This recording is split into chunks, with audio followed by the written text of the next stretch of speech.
Welcome back to the channel, guys. I'm Sheldon, and this is another episode of Behind the Enthusiast. Today, we're taking a look at the 2021 Harley Davidson Pan America Special. There's a reason it's called Special, and I'm going to tell you guys all about it in just a second. So let's get into it. Just so you guys know, this is another demo bike, so my Suzuki will be back as soon as I trade this one back in for it.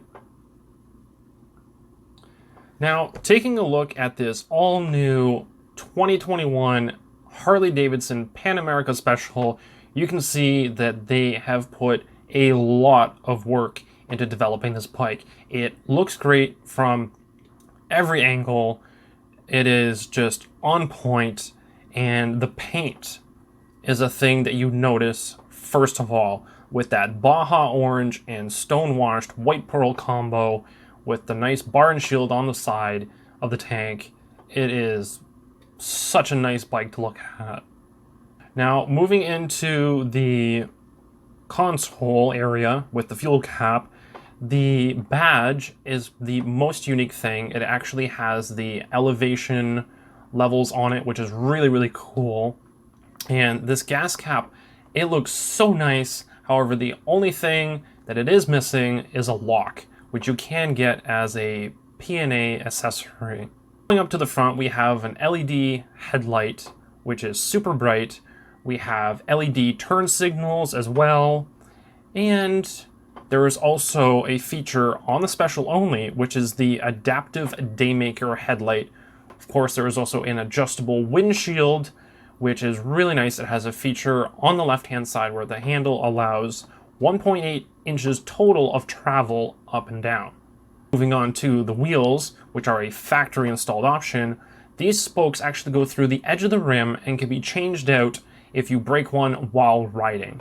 There is also really nice engraving on the rim as well, which I personally really like. And of course, you have Brembo brakes up front.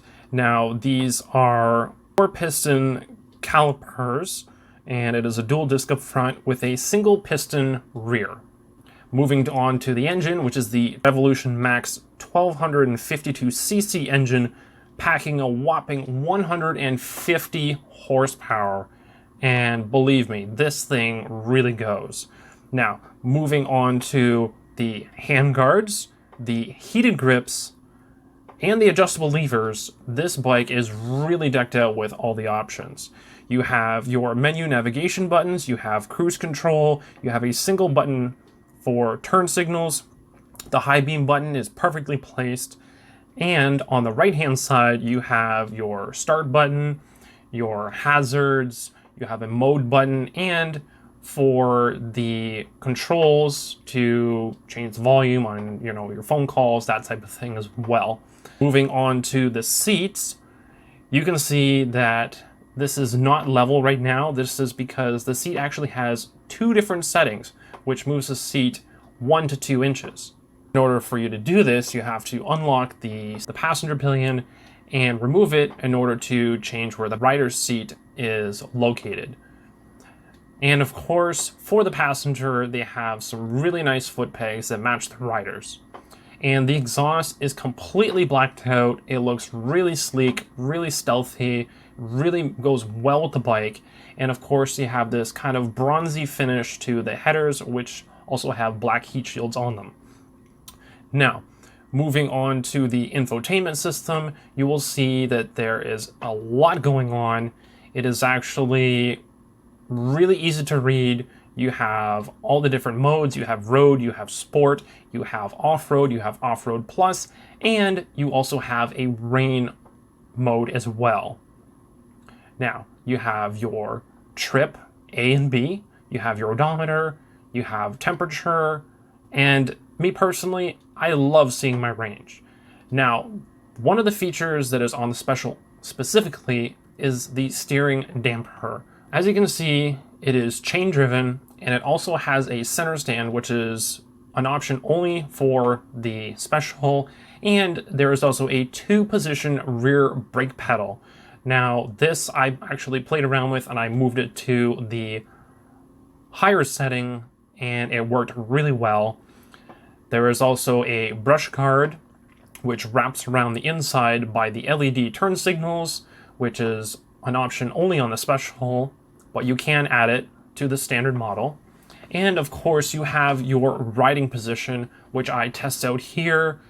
And as you can see, it is a really nice, relaxed riding position, which is really good. And actually, I was so excited that I felt really confident and wanted to go out for a ride. So let's start up the bike.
So during my ride, I noticed that the bike handled really, really well. Now, a lot of people are probably thinking this bike is really big, it's going to be super heavy, and that was absolutely not the case. This thing really took me by surprise. The shifting, once I, got used to it, was really, really smooth. And if you put it in a sport mode, it felt like the throttle was a lot more responsive as well, which I really enjoyed. So I rode around in sport mode for the most part. However, in road, it was just kind of your standard. And when you switch over into off-road, the suspension becomes really, really soft, almost like a car with blown shock absorbers. So it kind of bounced a little bit after you would hit bumps. So on the road, I wouldn't really recommend it, but off-road is definitely a nice feature. The other ones I didn't really try, like the Off-Road Plus and Rain.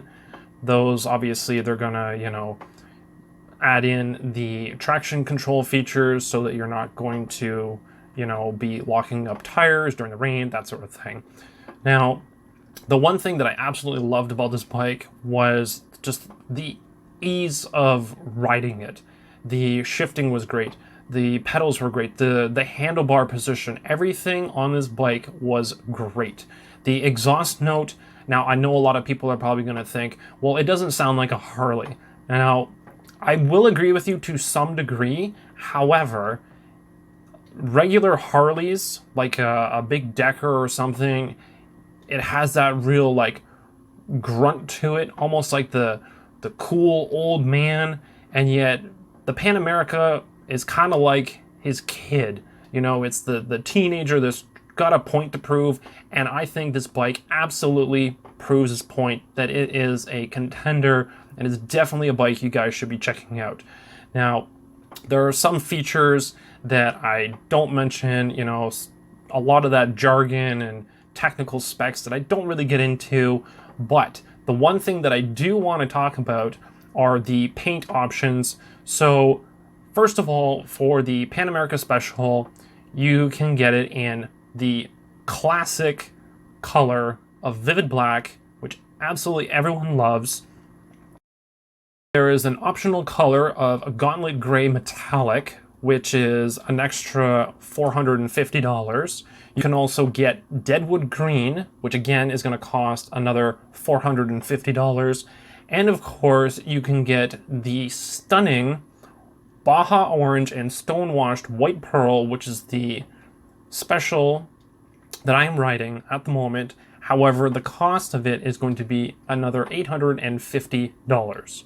Now, for the base model, there are only two color options. You have a standard vivid black with the bold HD badge on the side of the tank, and your secondary option, which is going to cost an extra $450, is River Rock Gray. So those are the colors that you guys can choose from. The base model starts at $20,999 according to the Canadian website, and the special starts at $24,199. Now, if I've missed any details, obviously you guys can leave some comments down below. Let me know what you guys didn't see in this video, so leave those comments down below and I will answer any of those questions that you guys have for me. Now, to end this ride that I went on, I actually went along the Niagara Parkway. I rode right until it was dark, or more or less dark, so that I could actually see what the LED headlights were going to do because they are adaptive.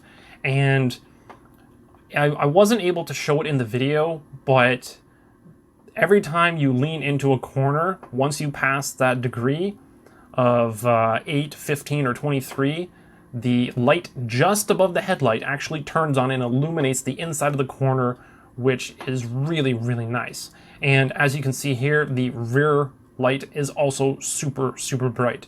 Now, just for some comparison for you guys, these are the two models side by side. Now, they are both in vivid black, so you can see a lot of the differences.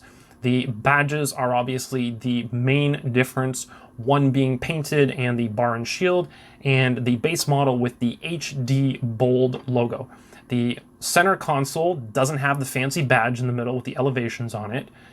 The factory installed option of the spoked wheels are not on the base model. There are no hand guards, there are no heated grips on the base model either. There is no brush guard, there are no black accents on the engine as well, so it does look a little bit plain, if you ask me. And of course, you don't get that adaptive headlight, which for some people is a selling point. Well guys, what did you think of the 2021 Harley Davidson Pan America Special? I thought it was pretty great, and even though I work at Harley, I'm not just saying this, I genuinely love this bike. If I could afford it, this would be mine right here, right now, as soon as I brought it back to work. So, that's it for me guys. If you like this video, make sure to smash that like button so that I know that it's working. Leave any comments you guys have down below.